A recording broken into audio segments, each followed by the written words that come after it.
जय हिंद दोस्तों। आज के सेशन में हम लोग करेंगे आधुनिक भारतीय इतिहास का चैप्टर 3, जिसका सब्जेक्टिव वीडियो चैनल पे अपलोड है। इसका आज हम लोग ऑब्जेक्टिव वीडियो टोटल करेंगे, एक ही वीडियो में इसे पूरा समाप्त कर लेंगे। तो आइए स्टार्ट करते हैं आधुनिक भारत के इतिहास में पहले चैप्टर से। पहले सवाल से चैप्टर 3 का पहला सवाल है, बक्सर के युद्ध। बक्सर के युद्ध 1764 के समय, बक्सर के युद्ध 1764 के समय गवर्नर कौन था? इसमें राइट आंसर हो जाएगा वेंसीटाट। राइट आंसर डी हो जाएगा वेंसीटाट। वेंसीटाट बक्सर के युद्ध 1764 के समय गवर्नर थे। अगला देखते हैं, अगला सवाल है, निम्नलिखित कथन पर विचार कीजिए। तो ये विचार करते हैं, सन 1770 में बंगाल में अकाल के समय गवर्नर कटियर थे। तो यह सही हो जाएगा। कटियर का कार्यकाल था 1769 से 72। अगला देखते हैं, बंगाल के अंतिम गवर्नर वारेन हेस्टिंग थे। तो यह भी सही हो जाएगा, बंगाल के अंतिम गवर्नर वारेन हेस्टिंग थे। अगला है, 1772 में प्रत्येक जिले में एक फौजदारी तथा दीवानी अदालतें की स्थापना की गई थी। तो यह भी सही हो जाएगा। तो हमारा राइट आंसर, सत्य कथन को चयन करना है तो राइट आंसर हो जाएगा 1, 2 और 3, तीनों सही है। राइट आंसर डी हो जाएगा। अगला देखते हैं, पिट्स का इंडिया एक्ट। पिट्स का इंडिया एक्ट 1784 के विरोध में जब इस्तीफा देकर वारेन हेस्टिंग 1785 में इंग्लैंड पहुंचा तो किसके द्वारा इसके ऊपर महाभियोग का मुकदमा दायर किया गया था? तो यह राइट आंसर हो जाएगा एडमंड बर्क। एडमंड बर्क के द्वारा वारेन हेस्टिंग पर मुकदमा चलाया गया था महाभियोग का। अगला देखते हैं, प्रथम रोहिल्ला युद्ध कब हुआ था? तो रोहिल्ला युद्ध 1774 ईस्वी में हुआ था। प्रथम रोहिल्ला युद्ध का कार्यकाल था 1774 ईस्वी में रोहिल्ला युद्ध हुआ था। आगे देखते हैं क्वेश्चन नंबर 5 को, गवर्नर जनरल तथा उसकी काउंसिल एवं कलकत्ता उच्च न्यायालय के मध्य शक्तियों का कार्य क्षेत्र स्पष्ट रूप से विभाजित किए किस एक्ट के तहत किया गया था? तो यह किया गया था 1781 का। 1781 के एक्ट के तहत यह किया गया था। इसे एक्ट ऑफ सेटलमेंट के भी नाम से जाना जाता है। आइए आगे देखते हैं 6 नंबर के सवाल को, किसके मुकदमे को न्यायिक हत्या की संज्ञा दी जाती है? तो न्यायिक हत्या की संज्ञा महाराजा नंद कुमार पर अभियोग लगाकर फांसी। तो इस मुकदमे को न्यायिक हत्या की संज्ञा दी जाती है। आगे 7 नंबर के सवाल को देखते हैं, निम्नलिखित में पर विचार करना है। 1784 के पिट्स का इंडिया एक्ट के तहत परिषद के सदस्यों की संख्या 4 से घटाकर 3 कर दी गई थी। तो यह सही हो जाएगा, 4 से घटाकर 3 कर दिया गया था। विल्किंस के द्वारा हितोपदेश का अंग्रेजी में अनुवाद किया गया था। तो यह सही हो जाएगा, विल्किंस के द्वारा हितोपदेश और गीता का अंग्रेजी में अनुवाद किया गया था। राजकीय कोषागार को वारेन हेस्टिंग के द्वारा मुर्शिदाबाद से पटना स्थानांतरित किया गया था। तो यह गलत हो जाएगा, राजकीय कोषागार को वारेन हेस्टिंग के द्वारा मुर्शिदाबाद से कोलकाता स्थानांतरित किया गया था, न कि पटना। तो इसका में जो है उपयुक्त में से कौन सा कथन सही है? तो सही कथन हो जाएगा 1 और 2, 3 गलत है। तो इसमें राइट आंसर हो जाएगा ए। 1 और 2 दोनों सही है। आगे देखते हैं 8 नंबर के सवाल को, कॉर्नवालिस के समय में भारतीय न्यायाधीशों से युक्त जिला फौजदारी न्यायालयों को समाप्त कर 4 सर्किट कोर्टों की स्थापना कहाँ की गई थी? तो 4 सर्किट कोर्ट का स्थापना कलकत्ता, ढाका, मुर्शिदाबाद और पटना में किया गया था। तो राइट आंसर बी हो जाएगा। 4 सर्किट कोर्ट एक बार फिर से देखेंगे, कलकत्ता, ढाका, मुर्शिदाबाद, पटना में किया गया था। सर जॉन शोर के देशी राज्यों के प्रति तटस्थता या अहस्तक्षेप की नीति का अपवाद बनकर कौन सा देशी राज्य उभरा था? तो यह हो जाएगा अवध। अवध जो है अहस्तक्षेप की नीति का अपवाद बनकर उभरा था। आइए 10 नंबर के सवाल को देखते हैं, निम्नलिखित कथन पर विचार करें। तो इसमें आइए विचार करते हैं, सन 1793 के चार्टर्ड एक्ट के समय में governor general sir John Shore थे। तो यह सही हो जाएगा। आगे है 1800 में निजाम ए मराठा के बीच खुर्दा की लड़ाई हुई थी। तो खुर्दा का लड़ाई हुआ था 1795 ईस्वी में। तो यह गलत हो जाएगा, खुर्दा का युद्ध 1795 में। इसमें सत्य कथन का चयन करना है तो केवल एक ए सही हो जाएगा, केवल ए। अगला देखते हैं 11 नंबर के सवाल को। तो 11 नंबर में सवाल है,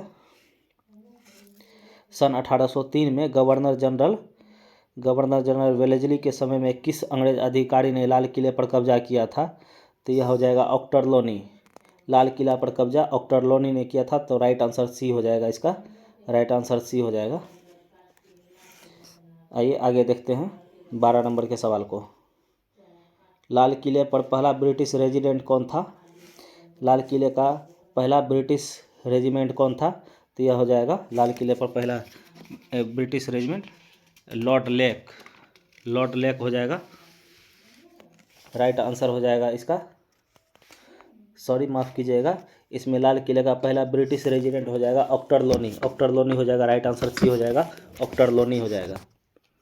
आगे देखते हैं सिविल सेवकों को अंग्रेजी हुकूमत के समय प्रशिक्षण कहाँ दिया जाता था? तो सिविल सेवकों को प्रशिक्षण हेलवड़ी में दिया जाता था। राइट आंसर ए हो जाएगा, हेलवड़ी। हेलवड़ी में सिविल सेवकों को प्रशिक्षण दिया जाता था। 14 नंबर के सवाल को देखते हैं। बंगाल के गवर्नर जनरल सर जॉर्ज वार्लो के बंगाल के गवर्नर जनरल सर जॉर्ज वार्लो के संबंध में कौन सा कथन सत्य है? सत्य कथन को देखना है। वे रियासतों में हस्तक्षेप की नीति के विरोध में थे, तो ये गलत हो जाएगा। वे रियासतों में हस्तक्षेप की नीति का पक्षधर थे, समर्थन में थे। इनके समय में वेल्लोर का सिपाही विद्रोह हुआ था, तो यह सही हो जाएगा। वेल्लोर का सिपाही विद्रोह 1806 ईस्वी में हुआ था। वेल्लोर का सिपाही विद्रोह 1806 ईस्वी में हुआ था। तो राइट आंसर को चुनना था, तो केवल 2 सही है इसमें। बी नंबर राइट हो जाएगा। किस गवर्नर जनरल ने सिंध के साथ शाश्वत मित्रता की संधि की थी? तो यह हो जाएगा लॉर्ड मिंटो प्रथम। लॉर्ड मिंटो प्रथम ने सिंध के साथ शाश्वत मित्रता की संधि की थी। आगे देखते हैं 16 नंबर के सवाल को। 16 नंबर में है निम्नलिखित पर विचार करना है। आइए विचार करते हैं। चार्ल्स मेटकॉफ और रंजीत सिंह के मध्य अमृतसर की संधि के समय गवर्नर जनरल मिंटो प्रथम था, तो यह सही हो जाएगा। मिंटो प्रथम उस समय गवर्नर जनरल थे। अमृतसर की प्रथम संधि 1809 ईस्वी में हुआ था। अमृतसर की प्रथम संधि 1809 ईस्वी में हुआ था। चार्ल्स मेटकॉफ अमृतसर की संधि के समय गवर्नर जनरल थे। अब चार्ल्स मेटकॉफ और राजपूत रियासत के मध्य संधि के समय गवर्नर जनरल लॉर्ड हेस्टिंग था, तो ये भी सही हो जाएगा। दोनों सही है, सही का चयन करना है, तो 1 और 2 दोनों सही हो जाएगा। राइट आंसर सी हो जाएगा हमारा। आगे देखते हैं 17 नंबर के सवाल को। किस गवर्नर जनरल ने मराठा परिसंघ का कंपनी साम्राज्य में विलय किया था? तो इसका हो जाएगा लॉर्ड हेस्टिंग। लॉर्ड हेस्टिंग ने मराठा परिसंघ का कंपनी साम्राज्य में विलय किया था। लॉर्ड हेस्टिंग का कार्यकाल था 1813 से 23 तक। 1818 ईस्वी में मराठा परिसंघ का कंपनी साम्राज्य में विलय किया गया था। आगे देखते हैं लॉर्ड हेस्टिंग को मार्क्वेस ऑफ हेस्टिंग की उपाधि कब दी गई थी? तो यह हो जाएगा सुगौली के संधि के बाद दिया गया था। सुगौली के संधि के बाद दिया गया था। 1814 से 16 के बीच में प्रथम अंग्रेज नेपाल युद्ध के दौरान सुगौली की संधि हुई थी। आगे देखते हैं 19 नंबर के सवाल को। निम्नलिखित कथन पर विचार कीजिए। हेस्टिंग ने पिंडारियों का दमन व पेशवा पद की समाप्ति की घोषणा की, तो यह सही हो जाएगा। अगला है हेस्टिंग ने प्रथम आंग्ल बर्मा युद्ध का नेतृत्व किया, तो यह गलत हो जाएगा। लॉर्ड हेस्टिंग का कार्यकाल था, आंग्ल बर्मा युद्ध हुआ था 1824 से 26 के बीच में। आइए आगे देखते हैं अगला पॉइंट को। अगला पॉइंट है सन 1827 में बैरकपुर के सैन्य विद्रोह के समय हेस्टिंग गवर्नर जनरल थे, तो यह भी गलत हो जाएगा। 1 और 2 दोनों गलत है, केवल 1 सही है। 2 और 3 गलत है, केवल 1 सही है। सॉरी, माफ़ करेंगे, 2 और 3 गलत है, केवल 1 सही है। राइट आंसर 1 हो जाएगा। इसमें सन 1870 में बैरकपुर में सैन्य विद्रोह के समय हेस्टिंग गवर्नर जनरल थे, तो 1824 में लॉर्ड एमहर्स्ट थे गवर्नर जनरल। सैन्य विद्रोह लॉर्ड एमहर्स्ट के समय में हुआ था। आइए आगे 20 नंबर के सवाल को देखते हैं। लॉर्ड विलियम बेंटिक के संबंध में असत्य कथन कौन सा है? आइए देखते हैं। इसने कलकत्ता मेडिकल कॉलेज की नींव रखी थी। तो यह सही हो जाएगा। आगे है इसने कॉर्नवालिस द्वारा स्थापित सर्किट कोर्ट को बंद किया था, तो ये भी सही हो जाएगा। इसने कॉर्नवालिस द्वारा सर्किट कोर्ट को बंद किया था। अगला है, आगे देखते हैं। इसने भारत में शिक्षा और पाश्चात्य चिकित्सा पद्धति का विकास किया था, तो ये गलत हो जाएगा। शिक्षा और पाश्चात्य चिकित्सा पद्धति का विकास किया था लॉर्ड ऑकलैंड ने किया था। अगला है, इसके कार्यकाल में ही न्यायालयों में फारसी भाषा के स्थान पर देसी भाषाओं को अपनाया गया था, तो यह सही हो जाएगा। लॉर्ड विलियम बेंटिक के संबंध में ये तीनों कथन सही है, केवल सी जो है गलत है, तो इसमें गलत का ही चयन करना था, तो राइट आंसर सी हो जाएगा। आइए आगे देखते हैं 21 नंबर के सवाल को। लॉर्ड विलियम बेंटिक के अफीम के व्यापार को नियमित करने के बाद अब यह केवल किस स्थान से निर्यात की जाती थी, तो यह बम्बई से केवल निर्यात किया जाता था, तो राइट आंसर ए हो जाएगा। आगे देखते हैं 22 नंबर के सवाल को। बेंटिक के आगरा प्रेसिडेंसी का निर्माण कब किया गया था, तो यह 1834 ईस्वी में बेंटिक ने आगरा प्रेसिडेंसी का निर्माण 1824 ईस्वी में किया था। बेंटिक ने आगरा प्रेसिडेंसी का निर्माण 1824 ईस्वी में किया था, राइट आंसर डी हो जाएगा। आगे देखते हैं 23 नंबर के सवाल को। 23 नंबर में देखते हैं, निम्नलिखित कथनों पर विचार कीजिए। डलहौजी ने कुप्रशासन के आधार पर मैसूर, कुर्ग एवं कछार का विलय किया था, तो यह गलत हो जाएगा। डलहौजी ने नहीं किया था। मैसूर, कुर्ग और कछार का विलय किया था लॉर्ड विलियम बेंटिक ने किया था। ऑकलैंड ने भारत में शिक्षा और पाश्चात्य चिकित्सा पद्धति का विकास किया था, तो यह सही हो जाएगा। इससे पहले भी देखे थे ऑकलैंड के बारे में, तो इसमें सही का चयन करना है, तो केवल 2 इसमें सही हो जाएगा, केवल 2 सही है, तो राइट आंसर बी हो जाएगा। आइए देखते हैं 24 नंबर के सवाल को। सन 1843-44 में देसी भाषा में ग्रामीण शिक्षा के विकास के लिए प्रस्तुत योजना का नाम क्या था, तो इसका राइट आंसर हो जाएगा थॉमसन योजना। थॉमसन योजना, ग्रामीण शिक्षा के विकास के लिए प्रस्तुत योजना का नाम थॉमसन योजना था। आगे 25 नंबर के सवाल को देखते हैं। अवध का विलय किसके रिपोर्ट के आधार पर कुप्रशासन का आरोप लगाकर किया गया था, तो यह हो जाएगा सी, राइट आंसर सी, आउट्रम के रिपोर्ट के आधार पे अवध का विलय कर लिया गया था कुप्रशासन का आरोप लगाकर। आगे देखते हैं 26 नंबर के सवाल को देखते हैं। किस गवर्नर जनरल ने सैन्य विभाग को सार्वजनिक विभाग से अलग कर एक नया विभाग बना दिया, तो यह इसका राइट आंसर हो जाएगा लॉर्ड डलहौजी ने। लॉर्ड डलहौजी ने सैन्य विभाग को सार्वजनिक विभाग से अलग कर एक नया विभाग बना दिया था। आइए 27 नंबर के सवाल को देखते हैं।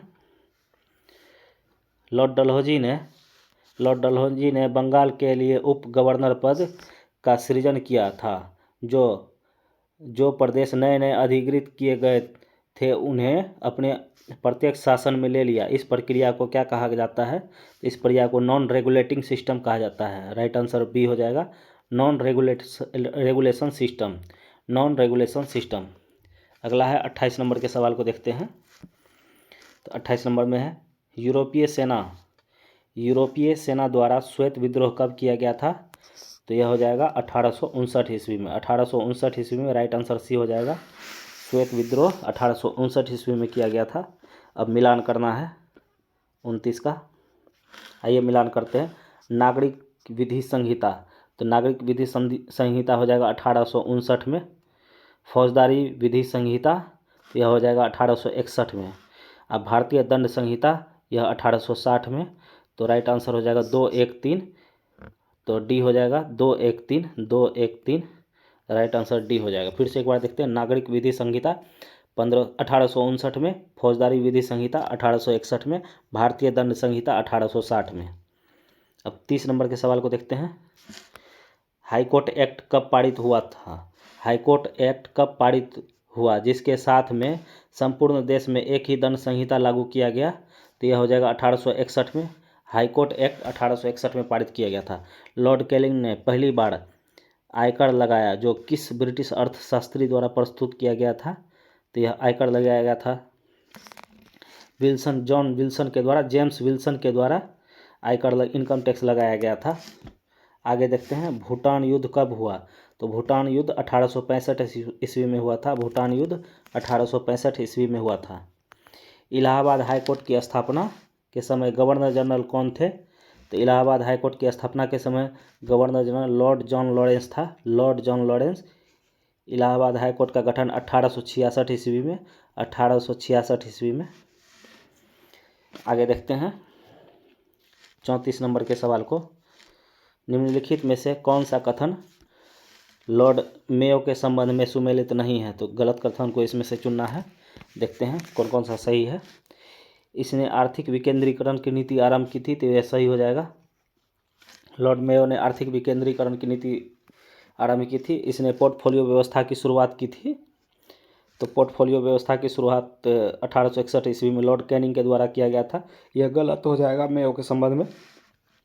आगे है, इसने कृषि विभाग की स्थापना की थी, तो यह सही हो जाएगा। इसने कृषि विभाग की स्थापना की थी।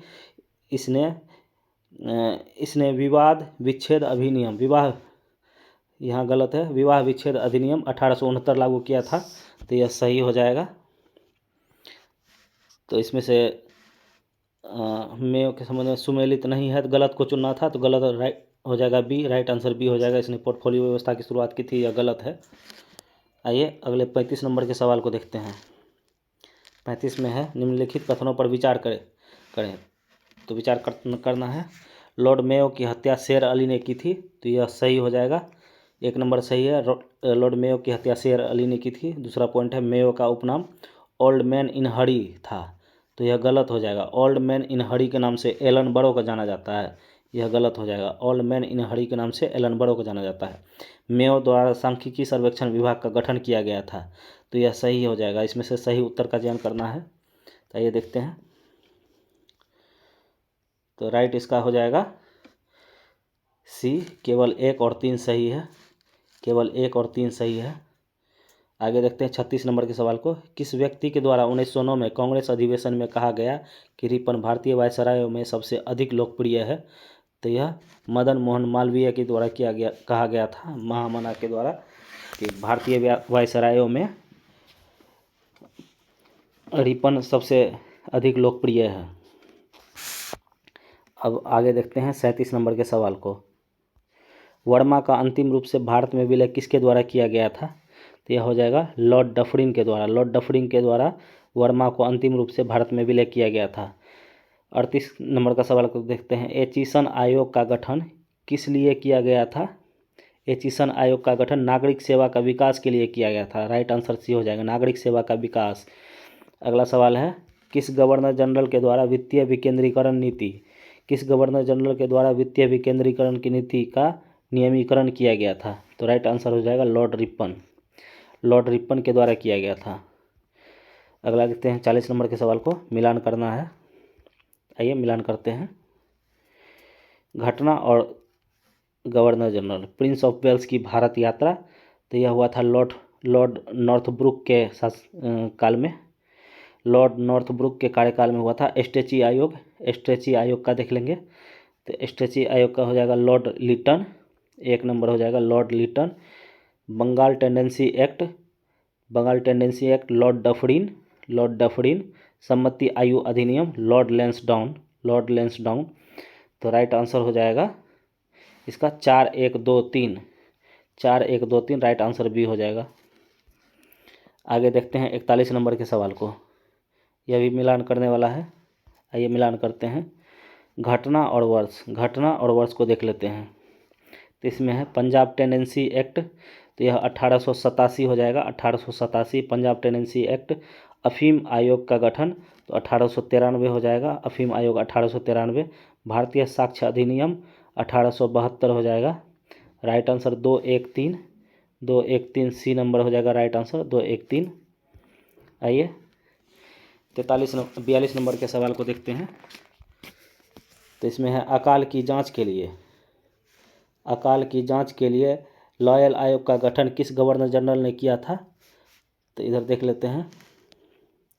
तो इसमें हो जाएगा लॉर्ड एल्गिन द्वितीय, लॉर्ड एल्गिन द्वितीय के द्वारा अकाल की जांच के लिए गठन किया गया था, लॉयल आयोग का गठन किया गया था। राइट आंसर डी हो जाएगा। आइए 43 नंबर के सवाल को देखते हैं।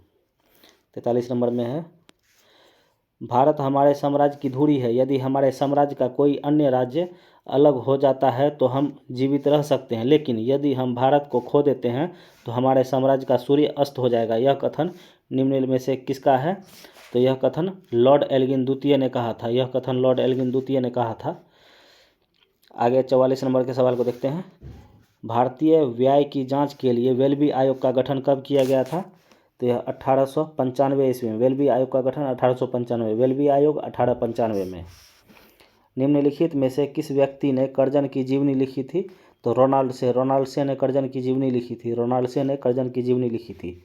आगे देखते हैं 46 नंबर के सवाल को। लॉर्ड कर्जन ने किस अधिकारी से विवाद के कारण अगस्त 1905 में त्यागपत्र दे दिया था? तो यह हो जाएगा किचनर से विवाद के कारण लॉर्ड कर्जन ने त्यागपत्र दिया था।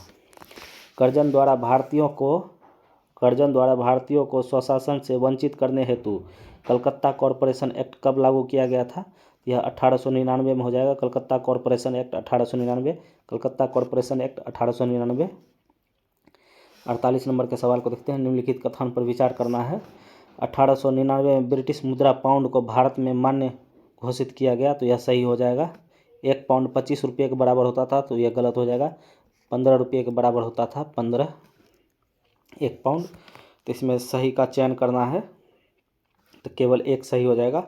ए नंबर राइट आंसर हो जाएगा। आगे देखते हैं 49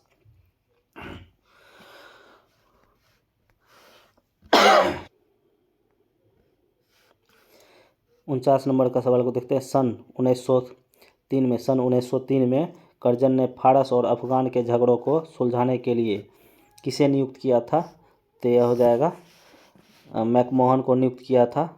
सन 1903 में फारस और अफगान के झगड़े को सुलझाने के लिए मैकमोहन को नियुक्त किया गया था। आइए 50 नंबर के सवाल को देखते हैं। 50 में है, निम्नलिखित कथन पर विचार करना है।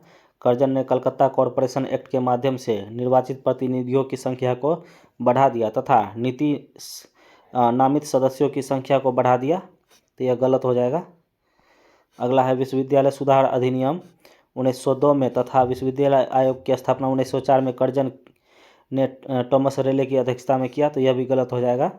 विश्वविद्यालय सुधार अधिनियम 1904 में हुआ था, 1904 में, तथा विश्वविद्यालय आयोग की स्थापना 1902 में हुआ था, तो यह गलत हो जाएगा।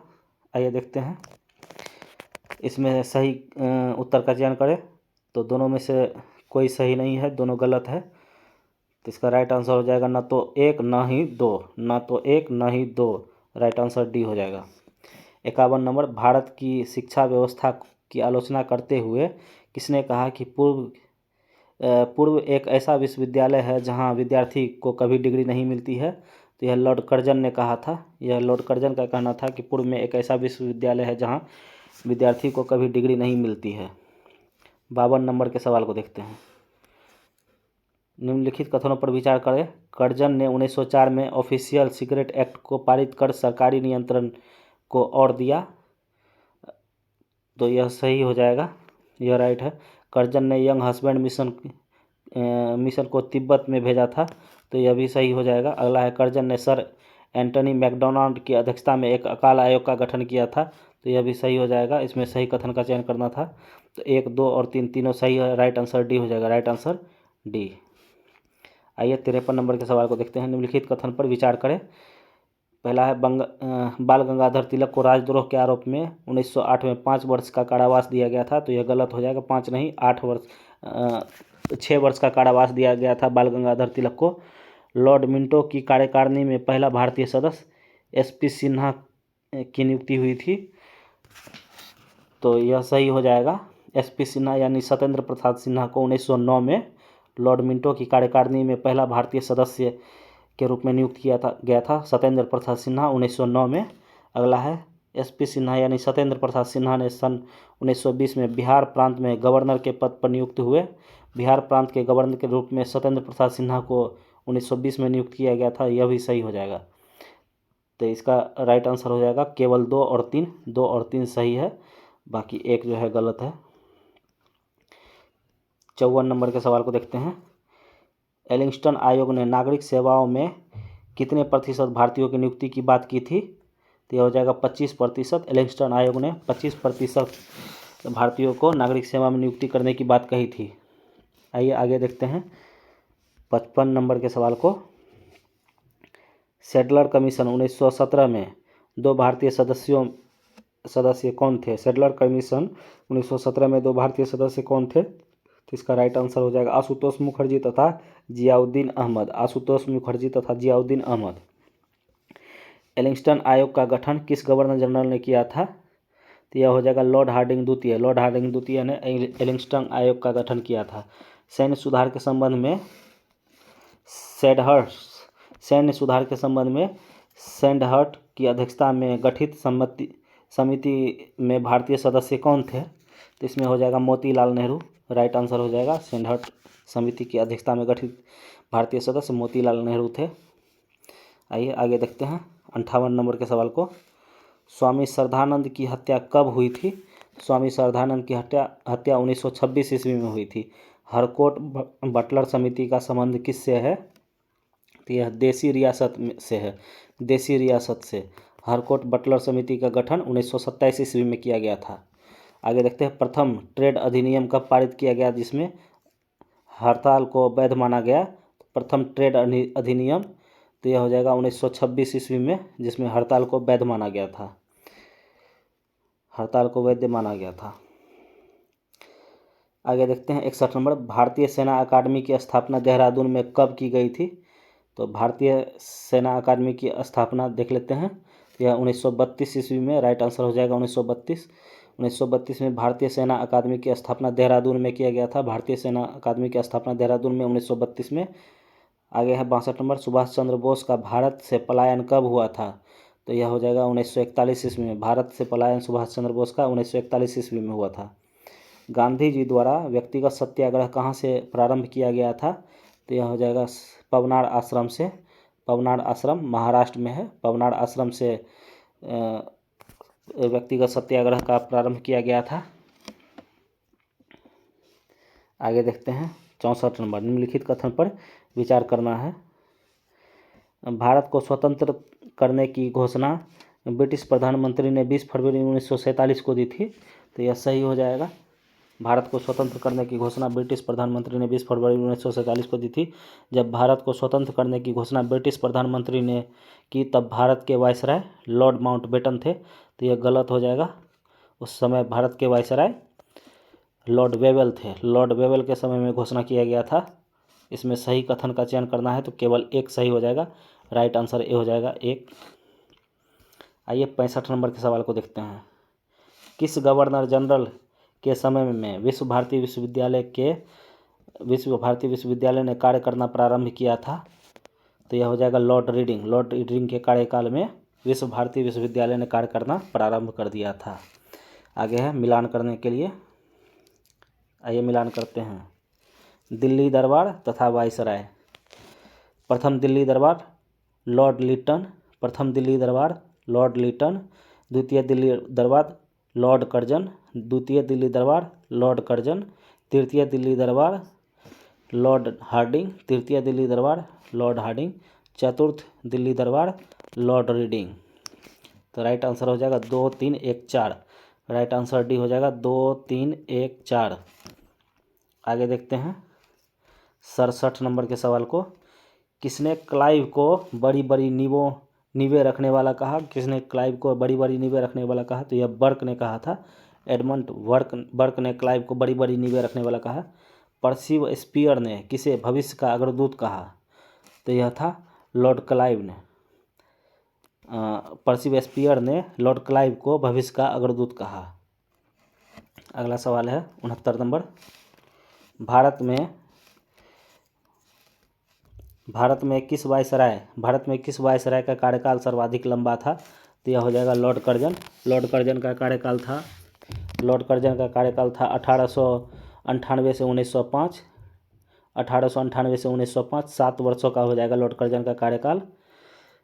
तो इसमें सबसे लंबा इसी का हो जाएगा। आगे भी देख लेते हैं लॉर्ड कैनी। लॉर्ड कैनी का कार्यकाल था 1856 से 62। 1856 से 62 लॉर्ड कैनी। लॉर्ड हार्डिंग का देखेंगे तो 1910 से 16 तक लॉर्ड हार्डिंग 1910 से 16। लॉर्ड इरविन 1926 से 31 तक। सबसे सर्वाधिक लॉर्ड कर्जन का कार्यकाल है 7 वर्षों का 1898 से 1905 तक। राइट आंसर डी हो जाएगा। आगे देखते हैं 70 नंबर के सवाल को। पिंडारियों के दमन के लिए उत्तरी सेना का नेतृत्व लॉर्ड हेस्टिंग ने किया, जबकि दक्षिणी सेना का नेतृत्व किसने किया? तो यह हो जाएगा टॉमस हिस्लॉप ने दक्षिणी सेना का नेतृत्व किया पिंडारियों के दमन के लिए। आगे 71 नंबर के सवाल को देखते हैं। हम अल्पसंख्यकों की रक्षा के लिए प्रतिबद्ध हैं, पर अल्पसंख्यकों की इच्छा को बहुसंख्यकों पर थोपा नहीं जा सकता। यह कथन किसका है? तो यह कथन हो जाएगा लॉर्ड एटली का है। लॉर्ड एटली, राइट आंसर सी हो जाएगा, लॉर्ड एटली। 72 नंबर के सवाल को देखते हैं। 72 नंबर में है, निम्नलिखित कथन पर विचार कीजिए। रॉबर्ट क्लाइव बंगाल के प्रथम गवर्नर जनरल थे। तो यह गलत हो जाएगा। प्रथम गवर्नर जनरल वारेन हेस्टिंग थे। बंगाल के प्रथम गवर्नर जनरल वारेन हेस्टिंग थे। विलियम बेंटिक भारत के प्रथम गवर्नर जनरल थे। तो यह सही हो जाएगा। तो इसमें सही को चुनना था, तो केवल 2 सही हो जाएगा, राइट आंसर बी हो जाएगा। ठगों के दमन में निम्नलिखित में से कौन सा संबंध था? किसका संबंध था? ठगों के दमन में निम्नलिखित में से किसका संबंध है? तो इसमें हो जाएगा कर्नल स्लीमैन,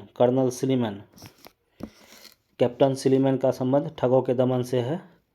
विलियम बेंटिक के शासनकाल में कैप्टन स्लीमैन ने ठगों का दमन किया था।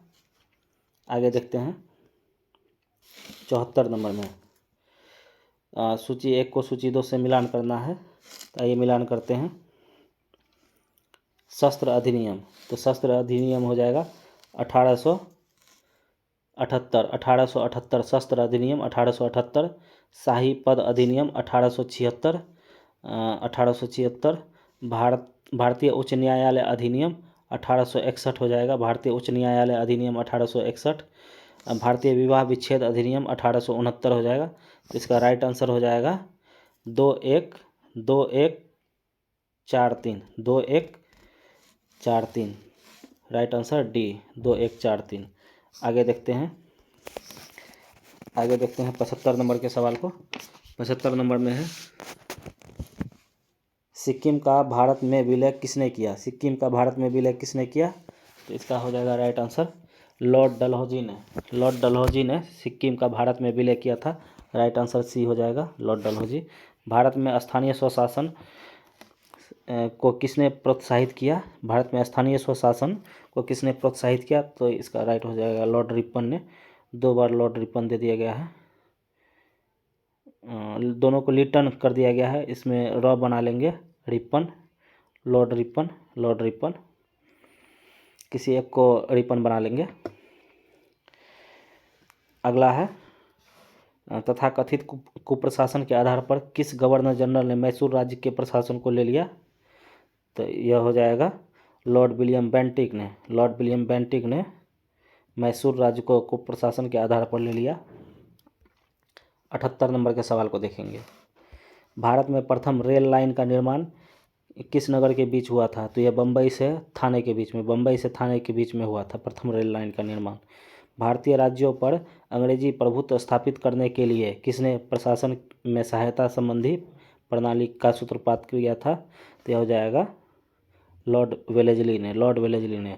भारतीय राज्य पर अंग्रेजी प्रभुत्व स्थापित करने के लिए किसने प्रशासन में सहायक संधि प्रणाली का सूत्रपात किया था? तो यह वेलेस्ली हो जाएगा।